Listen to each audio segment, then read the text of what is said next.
السلام عليكم يا أصدقاء، كيف حالكم اليوم؟ أتمنى أن تكونوا بألف خير. أعتذر، هناك مرض.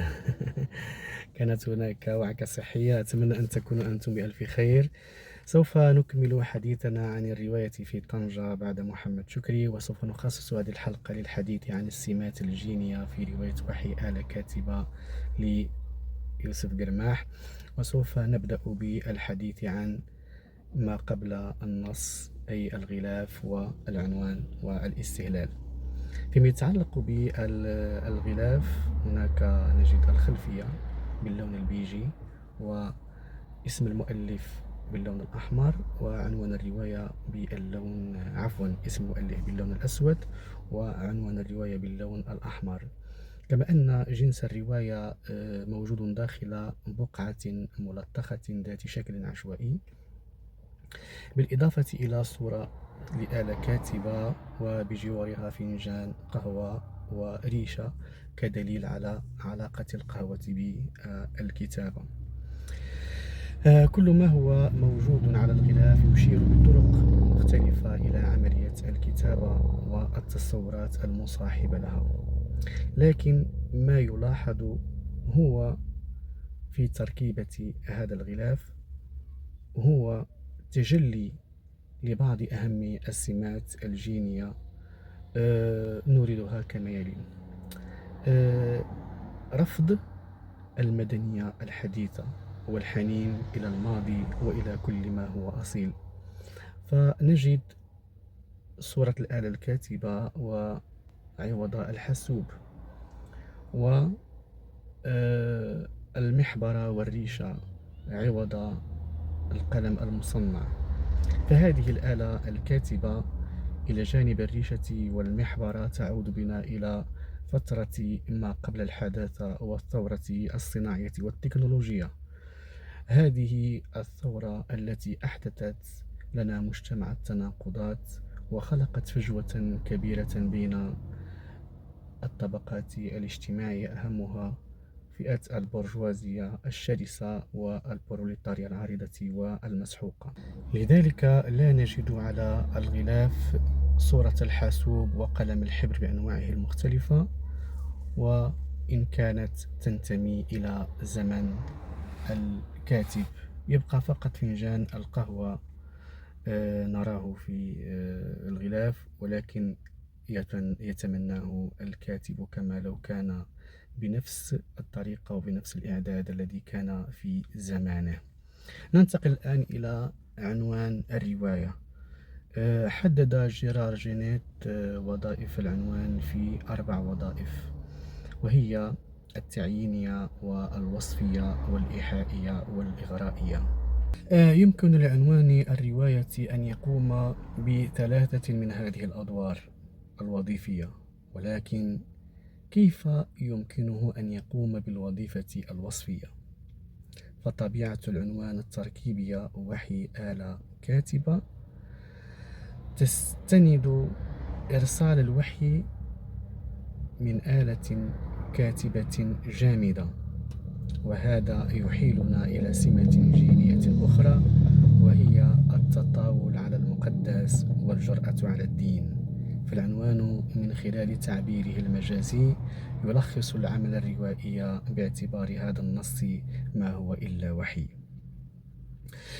فيما يتعلق بالاستهلال، فاستهلال الرواية هنا يحضر على شكل إهداء في مقطع من كتاب المكتبة في الليل للكاتب الأرجنتيني الكندي ألبرتو مانغويل، الذي يعرف عنه اهتمامه بالكتب والمكتبة والقراءة، وهي أهم صفات يوسف قرماح نفسه. فهو اشتغل كتبيا لعدة سنوات ولازم المكتبة والكتب وإلى يومنا هذا، وقد أسس دار للنشر وهي دار أغورا للنشر والتوزيع والكتاب. محتوى الاستهلال كما هو موجود في مرجعه الأصلي مأخوذ عن كتاب يتحدث عن المكتبة وعن كاتب مهتم بالكتب الأدبية وجامع لها، وكأنه يتحدث عن يوسف قرماح. هذا النص الاستهلال يمكن أن نجمل أدواره فيما يلي. فهو له دور تحفيزي على القراءة، وخصوصا قراءة العمل الروائي. تأكيد أن القراءة هي الوجه الآخر لعملة لعملة لها وجهان: وجه القراءة ووجه الكتابة. يعني وجه يمثل عملية القراءة، والوجه الآخر يمثل عملية الكتابة. كذلك دور المرشد لتدليل الآخرين على الطريق. لكن ما يلاحظ في هذا الاستهلال هو ترابطه مع العنوان والغلاف. فقد قفزت كلمة الأسود والأحمر، قفزت من الاستهلال نحو الغلاف، وتركتا مكانهما شاغرا في الاستهلال. ولكن كلمة الأحمر والأسود كانتا كلمتين في الاستهلال، ولكنهما انتقلتا كوصف في العنوان، فصار العنوان بالأحمر وبقيت عناصر الغلاف بالأسود.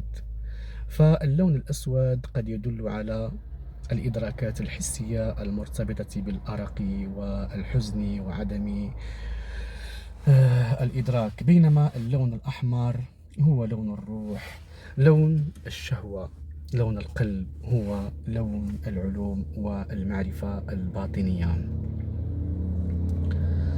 كما أن هذين اللونين يذكراننا بعمل معروف للكاتب الفرنسي ستاندال، وهو روايته الشهيرة الأحمر والأسود.